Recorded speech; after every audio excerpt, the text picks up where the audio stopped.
بسم اللہ الرحمن الرحیم۔ آج کا یہ پروگرام تناول اور ضلع مانسہرہ کی تمام اقوام کی نمائندگی ہے، اور اس پریس کانفرنس کی وجہ کیپٹن صفدر کی طرف سے بیہودہ زبان جو کہ تناول اور ضلع مانسہرہ کی تمام اقوام کی دل آزاری اور نفرت انگیز تقریروں اور میٹنگز کے خلاف ہے۔ مزید آگاہی جو ہے جی اس بارے میں سعید خان، یہ آپ کو۔ اعوذ باللہ من الشیطان الرجیم، بسم اللہ الرحمن الرحیم۔ تمام چیدہ چنیدہ سنجیدہ دیکھنے والے بھائیوں کو السلام علیکم۔ اس پریس کانفرنس کو منعقد کرنے کا مقصد اخوت و بھائی چارہ کے وجود کو کھوکھلا کرتی دھمک کو روکنا اور اس کی نشاندہی کرنا ہے۔ ہم چپ تھے کہ برباد نہ ہو گلشن کا سکون، ناداں یہ سمجھ بیٹھے کہ ہم میں قوت للکار نہیں۔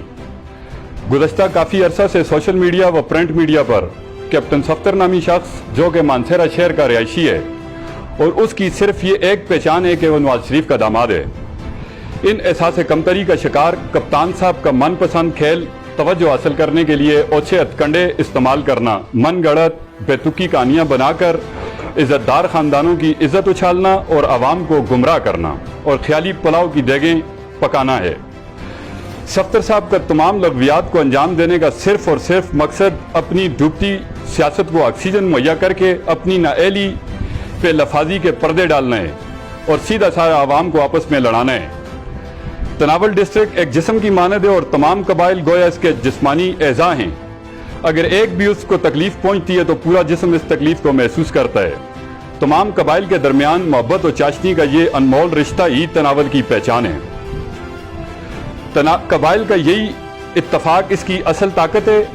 قبائل کی آپس میں رشتہ داریاں ہیں جو تعلق کو مزید مضبوطی فراہم کرتی ہیں اور آپس میں تمام غیور تناول کے باسی باعزت اور باوقار زندگی گزار رہے ہیں۔ لیکن کیپٹن صفدر نامی یہ شخص اس اتفاق کو جانے یا انجانے میں پاش پاش کر رہا ہے۔ ہر گزرتے دن کے ساتھ ایک نیا پروپیگنڈا، ایک نیا فتنہ متعارف کرایا جا رہا ہے۔ کسی علاقے میں انتشار پھیلانا ایسا گناونا کھیل ہے جو شاید دنیا کا کبھی ترین فعل اور اللہ رب العزت کے نزدیک یہ پسندیدہ ناپسندیدہ ترین عمل ہے، اور مسلمانوں کی عزت، مسلمان کی عزت خانہ کعبہ کی طرح محترم و مکرم ہے۔ کپتان صاحب تمام اقوام کی پگلیاں اچھال رہے ہیں جو کہ ایک مسلمان کو زیب نہیں دیتا۔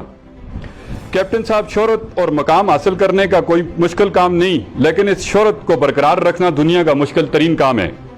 اللہ رب العزت نے آپ کو عزت و مقام دیا، آپ جو زبان استعمال کر رہے ہیں یہ خاندانی لوگوں کا شیوا نہیں ہے۔ ہم جس نبی پاک صلی اللہ علیہ وسلم کی امتی ہیں ان کا سب سے بڑا معجزہ اخلاق تھا۔ آپ اسی اخلاق کی اعلیٰ معیار پہ کھڑے ہو کر بات کریں، کیونکہ آپ پبلک فگر ہیں، اور پبلک فگر پبلک پراپرٹی ہوتا ہے، اس پر تنقید بھی ہوتی ہے، عوام ہر قسم کا سوال بھی اٹھاتے ہیں۔ آپ خود کو لیڈر کہلواتے ہیں تو یاد رکھیے سیاسی نمائندے سے لیڈر ہونے کے درمیان ایک پل ہے جسے برداشت والا اخلاق کا پل کہا جاتا ہے۔ لیکن آپ جو زبان استعمال کر رہے ہیں وہ کسی لیڈر کی نہیں، ایک سطحی قسم کے شخص کی زبان محسوس ہوتی ہے، کیونکہ دنیا کے مؤثر ترین انسان دنیا کے مہذب ترین انسان ہوتے ہیں۔ اب تناول کی جو تاریخ بیان کر رہے ہیں وہ محض لفاظی اور ایک آپ کی من گڑت کہانیاں ہیں۔ آپ جو سرزمین تناول پہ نفرت کا بیج بو رہے ہیں اس کی فصل کل آنے والی نسلوں کے لیے کاٹنا بہت مشکل ہوگی۔ لہٰذا سیاست کریں، اقوام کو آپس میں نہ لڑائیں کہ یہ معزز لوگوں کا شیوا نہیں ہے۔ اللہ نے آپ کو طاقت دے کر آزمانا ہے، اللہ اقتدار چھین کر بھی آزماتا ہے کہ کون کھرا کون کھوٹا ہے۔ کیپٹن صاحب اللہ نے آپ کو طاقت اقتدار تو دیا، تو آپ نے تناول میں کتنے میگا پروجیکٹس لائے، کتنے ہزاروں لوگوں کو نوکریاں دلائیں، تناول میں کتنی یونیورسٹیز کالجز بنائے، کتنی اسپتالیں بنائیں۔ آج بھی تناول میں اسپتال نہ ہونے کی وجہ سے جب کسی مریض کا دم نکلتا ہے تو اس کے چاہنے والوں کے دلوں سے نکلنے والی آہیں اللہ کا ہار چلاتی ہوں گی۔ آج بھی ٹوٹی پھوٹی سڑکوں پر سفر کرنے والے ضعیف بیمار لوگ سڑک سے گزرتے بد دعاؤں میں آپ کو ضرور یاد کرتے ہوں گے۔ آج بھی بے روزگاری کا شکار نفسیاتی مریض بنتے نوجوان آپ کے اعمال نامے کو بائیں ہاتھ میں دلانے کے ثبوت ہوں۔ شاید ریٹائر کیپٹن صفدر صاحب یہ ویڈیو پیغام جاری کرنے کا مقصد یہ ہے کہ اس روش کو چھوڑیے، عزت دار لوگوں کی پگڑیاں اچھالنا بند کیجیے، اللہ سے معافی مانگیں۔ بصورت دیگر تناول کے ہزاروں نوجوان آپ کے خلاف سوشل میڈیا کیمپین کا آغاز کریں گے، اور وہ آپ کا میڈیا ٹرائل ہوگا جو شاید آپ محترم کے لیے برداشت کرنا مشکل ہوگا۔ لیکن ہر چیز کی ایک حد ہوتی ہے. یہ ہمارا ایمان کا حصہ ہے کہ برائی کو ہاتھ سے روکیں, نہیں تو زبان سے ضرور روکیں. عوام آج بھی سراپا سوال ہیں کہ حضور تناول کے اندر آپ کے حلقے میں آپ نے کتنے ہزار لوگوں کو نوکریاں دیں, کتنی بڑی اسپتالیں بنائیں, کتنے کالجز بنائے, کتنی یونیورسٹیز بنائیں اور کتنی فلائی انڈسٹریز لگوائیں. اب بھی آپ کا بھائی ایم این اے وہاں پہ آپ نے کیا کیا ہے؟ مزارات کی زیارتیں کر کے درویشانہ روپ دھار کے عوام کو بیوقوف نہ بنائیں. درویش دین کو کیش کرنے کا نام نہیں, فقیری اللہ کے دین کو سامنے رکھ کے اپنے مفاد حاصل کرنا نہیں. درویشی تو روح کی پاکیزگی کا نام ہے. اپنی شخصیات کو عوام کے قدموں میں رکھنے کا نام ہے. قیمتی ترین ہو کر لوگوں کے لیے مفت ہو جانا درویشی ہے. عوام نے آپ کو عزت دی, آپ نے عوام کو کیا دیا؟ اس کا ضرور جواب دیں. کسی شاعر نے کیا خوب فرمایا ہے کہ سادہ لوگ ہزارے دے تے جی صدقے دے مارے دے. جی صدقے سے نہ ماریں, پریکٹیکل کچھ کریں. صرف گڑ کہنے سے منہ میٹھا نہیں ہوتا, صرف پانی پانی کی تسبیح سے پیاس نہیں بجھتی, خیالی پلاؤ سے پیٹ نہیں بھرا کرتے. عملی اقدامات کیجیے. اب اسی پریس کانفرنس میں باقی جو چیزیں ہیں وہ بھی آپ کے سامنے ہم رکھیں گے. میری یہاں تناول اور ضلع کے تمام بھائیوں کو میں اپنی طرف سے سلام بھیجتا ہوں, اور اس کے بعد آج کا یہ جو پروگرام ہے اس کو مزید تفصیل سے آپ لوگوں کے سامنے رکھتا ہوں. ہمارا مقصد کسی کی ذات پر کیچڑ اچھالنا یا کسی کی تذلیل کرنا نہیں, بلکہ تناول کی عوام کو پچھلے 8 سالہ سیاسی دور کا احوال دکھانا ہے. سیاسی نمائندوں پر سوال اٹھانا عوام کا حق ہے, اور اس حق کو استعمال کرنا ہر باشعور شہری کا حق ہے. اور یہاں میں تناول کے تمام باشعور نوجوانوں سے یہ کہوں گا کہ سوال اٹھانا آپ کا حق ہے, اور مذہبوں میں جو ہیں وہ اپنے حقوق کے لیے سوال اٹھاتی ہیں. تو مجھے امید ہے کہ تناول کے تمام نوجوان انشاءاللہ سوال اٹھائیں گے. کیپٹن صفدر پر کچھ سیاسی نمائندوں کی طرف سے ایک الزام عائد کیا گیا کہ کیپٹن صفدر نے عوام کے پیسے لوٹ کر غازی کوٹ ٹاؤن شپ مانسیرہ میں ایک محل بنایا ہے جس کی لاگت کروڑوں روپے میں, اور یہ منی رائیو اینڈ محل بن رہا ہے. تناول کا ایک علاقہ ہے قبل جس میں ایک جلسے کے دوران کیپٹن صفدر نے تردید کے بجائے اس گھر کی ملکیت کو تسلیم کیا ہے. شریف خاندان کے خلاف مقدمات کی پیشی پر کیپٹن صفدر نے عدالت میں یہ بیان ریکارڈ کروایا کہ ان کی کوئی جائیداد نہیں ہے, بلکہ وہ سسرال میں 1500 ریال وظیفہ پر گھر دما دیں. کیپٹن صفدر اپنے ان ووٹروں کو جو انہیں ہیرو اور درویش سمجھتے ہیں یہ بتائیں کہ یہ کروڑوں اور اربوں روپے مالیت کی پراپرٹی کہاں سے آئی. قبل علاقہ تناول جلسے میں خود اقرار کیا کہ غازی کوٹ ٹاؤن شپ میں جو محل بن رہا ہے وہ پی ایم ایل این کے ورکرز کے لیے بنایا جا رہا ہے. بتایا جائے کہ 1500 ریال کا ملازم اربوں کی جائیدادیں کیسے بنا رہا ہے. کیپٹن صفدر جو کہ سابقہ دور میں منی وزیراعظم سیکنڈ وزیراعظم تھے, آپ نے اپنی اس طاقت کا استعمال تناول کی عوام کی بہتری کے لیے نہیں کیا. آپ کو چاہیے تھا کہ تناول اور ڈسٹرکٹ مانسیرہ کے ہزاروں لوگوں کو نوکریاں دلواتے. آپ تناول میں فری ہاسپٹلز بناتے, مفت تعلیم کے لیے کالج اور یونیورسٹیاں بناتے, تناول کے سرن پر ہائیڈرو پاور پروجیکٹس لگا کر تناول کی عوام کو مفت بجلی فراہم کرتے. لیکن افسوس آپ نے صرف کچی سڑکیں بنا کر تناول کی تمام اقوام سے ایک مذاق کیا ہے. اور آج بھی آپ کے حلقے کی عوام صحت کی سہولیات سے محروم, تعلیم سے محروم. آخر کیوں؟ آپ کے غریب چیف سپورٹر جن کو آپ جلسوں میں گاما کاکا, نورا کاکا اور بورا کاکا کہہ کر پکارتے ہیں, آج بھی وہ اور تناول کے ہزاروں نوجوان ڈگریاں اٹھائے در در کی ٹھوکریں کھانے پر مجبور ہیں. تناول میں ایک ایم پی او اور ایک ایم این اے کے علاوہ آپ نے کس کو روزگار پہ لگایا ہے؟ یہ سوال میرے تناول کے ہزاروں باشعور بے روزگار نوجوانوں سے بھی ہے کہ آپ ہمیں بتائیں تناول میں کتنے ہزار لوگوں کو, بے روزگار نوجوانوں کو نوکریاں ملی ہیں جو اس وقت قسم پرسی کا شکار ہیں. نوجوان کبھی بھی کسی بھی علاقے کی ترقی کے لیے نوجوانوں کا روزگار انتہائی ضروری ہے. تو میری تناول کے تمام نوجوانوں سے گزارش ہے کہ آپ مجھے بتائیں کہ کتنے ہزار نوجوان جو بے روزگار ہیں تناول میں ان کو نوکریاں دی گئی ہیں. کیپٹن صفدر نے دوران جلاوطنی ایک ٹرسٹ بنائی تھی جسے جیون ٹرسٹ کا نام دیا گیا, اور اس ٹرسٹ کے اغراض و مقاصد یہ تھے کہ ڈسٹرکٹ مانسیرہ بالخصوص سرزمین تناول میں جتنی مقدس ہستیوں کے مزارات ہیں ان کو رینوویٹ کرنا, ان کی تزئین و آرائش کرنا, اور جہاں جہاں مزارات نہیں بنے ہوئے خالی بزرگان دین اور ان لوگوں کی قبریں ہیں جنہوں نے دین اسلام کی سربلندی کے لیے بہت زیادہ کام کیے ہیں کہ ان کے مزارات بنائیں گے, اور ان کے لیے یہ جیون ٹرسٹ بنائی گئی. اور اس جیون ٹرسٹ کے نام پر